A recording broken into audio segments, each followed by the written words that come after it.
I should be asking, is this relationship worth it? Instead of, is this relationship perfect? And I was asking myself, because I've seen Instagram relationships so long, I've never had one, and I've seen movies and everything else. I thought any sort of issue within a relationship was fatal. And I'll be honest with you, what the issue was. We had a problem in bed.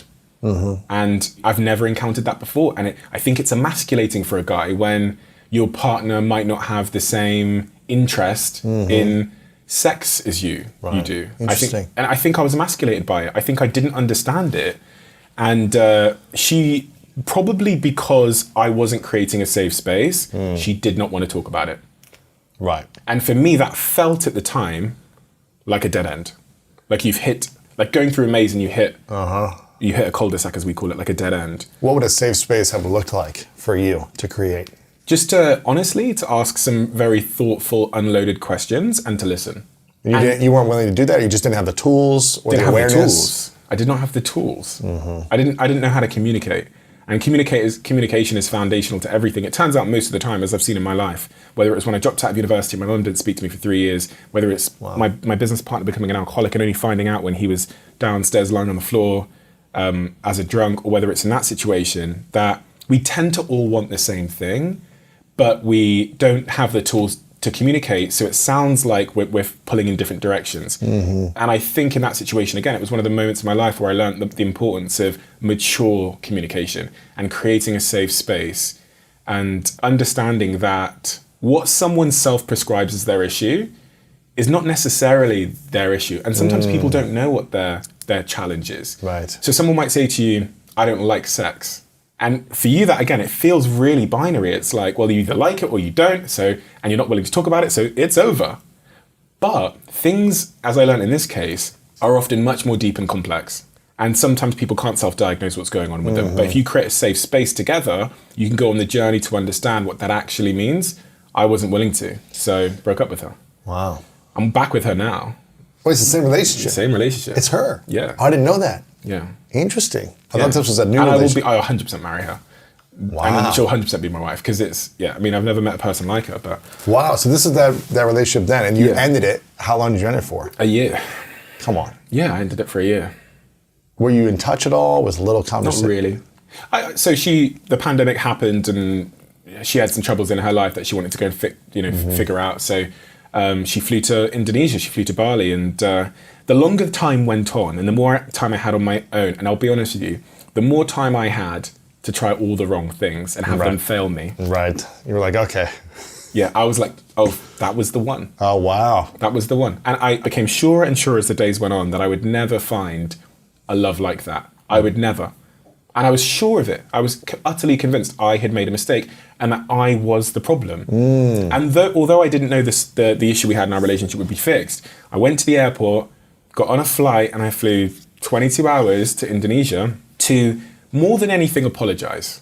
Wow. Because I felt like I threw a good thing away for a bad reason, and I know I hurt her, and I knew that even though I didn't think she would be interested in me or take me back or anything like that, I knew that if I am to be the mature person I am, my apology, if it's not manipulation, should come without an expectation. Right. You see what I mean? Because when apologies come with an expectation, they are just manipulation. So I thought you just actually have to go there and say what you mean and leave it there and then come back. Not try to get in a relationship with her, but just do it for the sake of you being a good person. Yeah, exactly. And owning up to your part of the street. And then... Because then I could have another relationship with someone else and start the record personally in myself that I am now the mature person who's willing to communicate and be humble and admit his own deficiencies. So I could then be the person I wanted to be for the next person. And it just ended up being a very, probably one of the most interesting moments of my life, how that situation played out. Because I got there, she was being very distant with me. Did she know you were coming? Did you tell her last minute. So when I was in the Doha airport, I said, oh, by the way, I'm going to be in Bali, so it'd be nice to see you. She was very distant with me. She wouldn't come near me. She was like sat quite far away from me when we met with some friends. And then as the days went on, she said, look, I don't know what the future holds. I'm staying here. And I could see it. So I apologized to her anyway. Then on the next day, by the way, that was an ego blow. That was a moment where my chimp brain showed up and said, take revenge, play a game, try and get her back.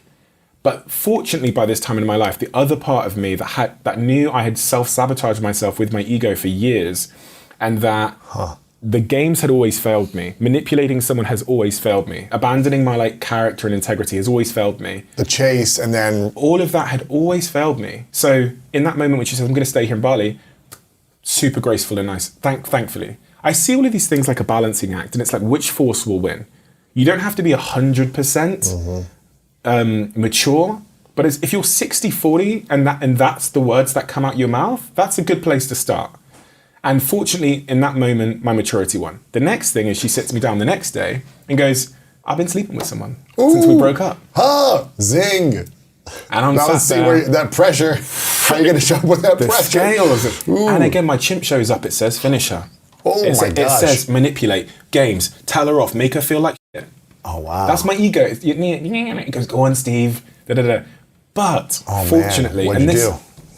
I gave hard. her a kiss on the cheek. I was like, I understand. And we're in a co-working thing. We carried on doing our work. By the way, at this point, we're not romantic. So we're not... Right. I'm just, babe, it's okay. Give me a hug. Thank you for telling me. You didn't have to tell me. And I literally looked her in the eye. And I remember saying to her, she'll listen to this. I was like, I know that must have been hard to say to me. So thank you, because you've told me. You didn't have to tell me, but you've told me because X, Y, and Z. We carried on working. That day, tough. Yeah. Next day, this is where... But you ended it with her? It's been a year? What's she going to do? Yeah, exactly. But your ego doesn't care. Yeah, of course. Your ego doesn't care if you ended it, if it was your fault. Your ego gets triggered, especially, I think this is quite a masculine thing from what I've read as well. We get triggered in a different psychological way because of various prehistoric reasons, which I won't go into. And then the last thing was, I realized that she was going to stay here. She wasn't interested in me, so I was going to leave. And I sent her this really wonderful message and a voice note, which I've played before publicly on stage. And I said, I'm leaving Bali on Saturday, but listen, you're on your journey. It's been amazing to see you, etc., etc. She responds and she says, she's surprised, but she says, okay. Can I see you before you go? My ego shows up.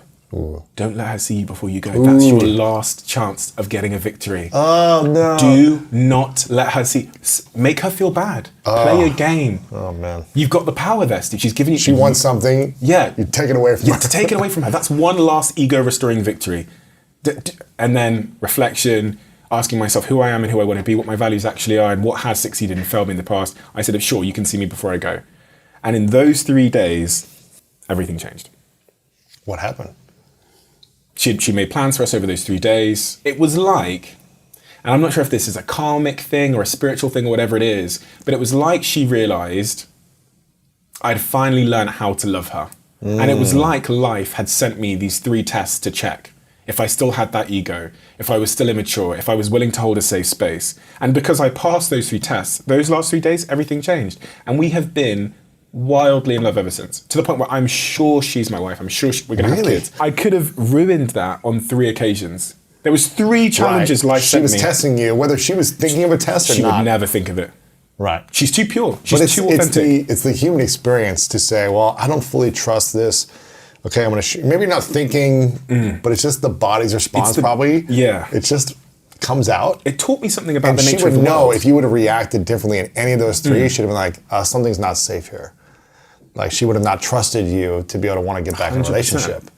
But is the world not doing that to all of us in all facets of our life? Of course. Is it not sending us tests, whether it's the barista who you might be rude to that day that turns out to be the daughter of the person that you end up going and trying to pitch business to in 3 years' time? Is life not testing us at all times to see what we're ready for and what we deserve? And that's kind of the broader picture lesson I learned, was like, Mel never had to change. In fact, nothing externally needed to change for me to get the results I'd always been looking for in my life. I had to change. And then the world sent me things, and this sounds very woo-woo, and I'm the least woo-woo person you'll ever meet. The world sent me a different set of things. It said, because you've changed, we're going to mirror a different set of results. It's that old Einstein quote about doing the same thing and expecting different results. Yes. You've taught me this as well, because if you have a huge amount of self-responsibility when it comes to your relationships, you say, I did that. I said this to you last time we spoke. When you're talking about your past relationships that have failed, you said, but that's on me. And you say, because I picked them.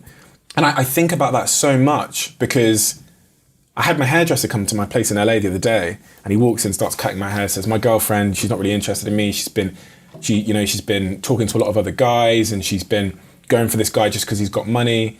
And he walked in, And when he walked in, he had this $2,000 sneakers on, a Louis Vuitton bag, dripping in diamonds and gold. And I thought, you've got what you deserve. And people hate that. The concept that the people that they've attracted into their life, the results they've attracted into their life, are a mirror of who they are.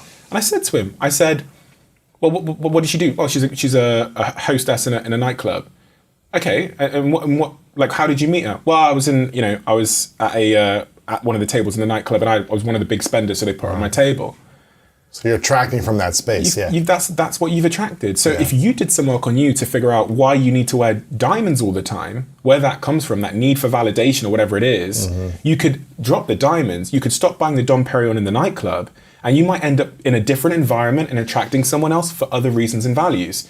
And it was the same with me throughout my entire life. Until I did the work on me, I attracted all the wrong people. Really? Oh God, of course. Attracted all the wrong people that wanted me for all the wrong things. That wanted me for the mansion in the countryside, or the Range Rover, or the car. The car you have now is pretty sweet. Yeah, I don't actually, funnily enough, I don't actually have a driving license. So I have a driver. Oh, wow, yeah. So, but I can't drive. I lost my license. I thought, I don't need it anymore anyway. So, yeah, and so, yeah, I think about that a lot now because I had to do the work to find the love I was looking for. Right. You can't blame others. You gotta take responsibility and ownership. And that's why I said with you, it's like for me, maybe there was things that I didn't like about these other relationships I was in, but I was the one choosing those relationships. I was the one staying after, 6 months, 12 months, 2 years when it wasn't working and things weren't shifting, and I continued to repeat the patterns that I was bringing into the relationship. So we all have choices, but when we blame others, it's really easy. But when we take responsibility, it's much harder. You can't quantify dreams. Greatness can be being the best elementary school teacher. But if you are present or peaceful in the pursuit of that dream, for me, that is the closest definition I've heard to your personal greatness. And greatness has to be a personal thing. Yeah. If it becomes relative, then it's not your greatness anymore. It's externally measured greatness.